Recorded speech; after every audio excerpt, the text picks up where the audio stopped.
I'm going to be showing you how you can DIY a corsage in a boutonnière.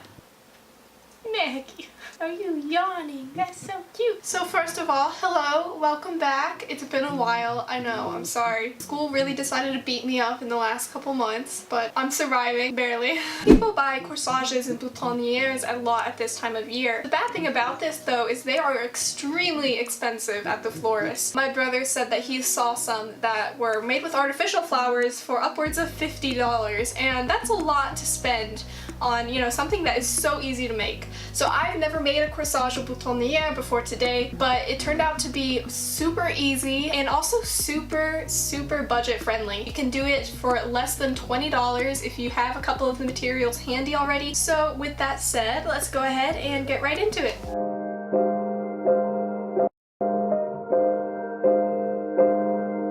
So for the wristlet that the corsage is going to be attached to, you're going to need some thick elastic band, and then you're also going to need some fabric to cover it.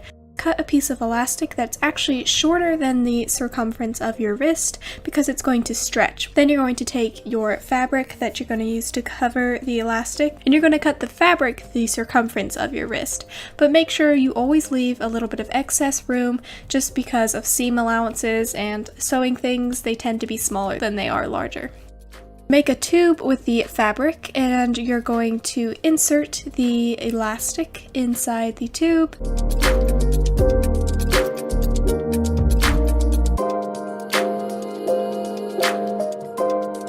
And then you can sew the elastic closed to create a loop. This should cause the fabric to bunch up because the elastic is shorter than the fabric. Then to make our plate, we're going to use a washer, pretty large washer, and then some E6000 jewelry industrial strength glue. You can glue the washer onto your wristlet and then let it dry overnight for the best hold. Next, for the actual corsage, you can just kind of grab any kind of miscellaneous materials you have. So any ribbon or sequins or glitter or beads or anything that you want, really, you can use to put in the corsage. You're also going to want to gather all your flowers. What you're going to do with your main flowers is you're going to get some floral wire, which is 26 gauge wire. You're going to insert it through the calyx, which is the bottom of the flower. It's the thickest part, and then once you do that, you're going to bring it down, and then you're going to wrap it with some floral tape.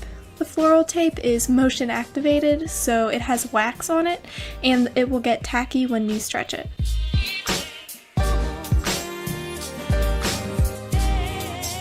With the washer attached to your wristlet, you're going to start gluing some ribbon onto it. This is just what I chose to do, just to create a base for all of my flowers to sit on. Then for your smaller flowers, you don't really need to reinforce these with wire, but you can grab a bunch of them. I just had some pretty weeds that were in my yard, and I wrapped them a lot of times with the floral tape. And this is going to create kind of like a bed for your bigger, more central flowers to rest on.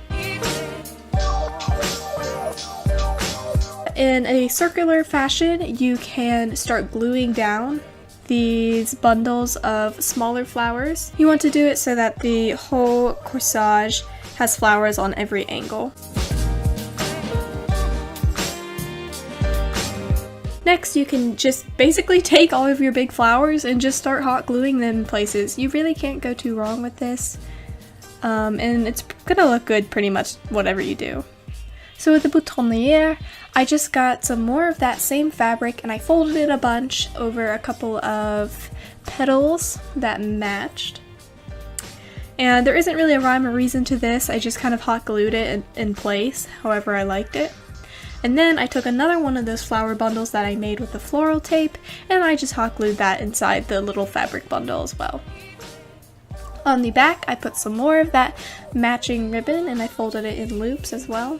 And then on the front, I just made sure everything was nice and secure with more hot glue and a sequin on top too. For the boutonnière, make sure you leave some spot underneath so that it can sit inside the pocket.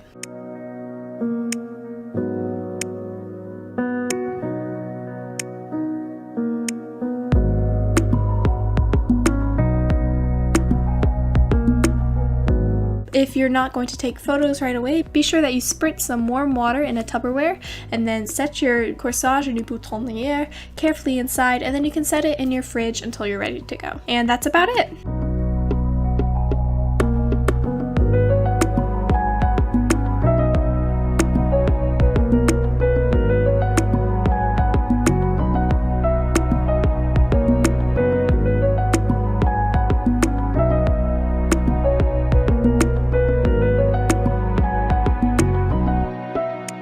So much for watching my video. I hope that it helped you in your DIY corsage and boutonniere making process. I know it seems intimidating at first, but really you just kind of have to jump right into it. I promise it's not as hard as it looks. If you like this DIY and you think you might use it in the future, be sure that you give my video a thumbs up, and be sure to subscribe as well if you want to see more creative, random, artistic things that I'm doing. My uploading schedule should be more consistent, hopefully, now that I'm not as stressed with school crap.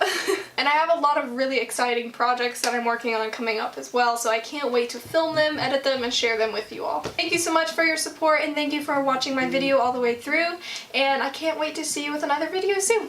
Bye!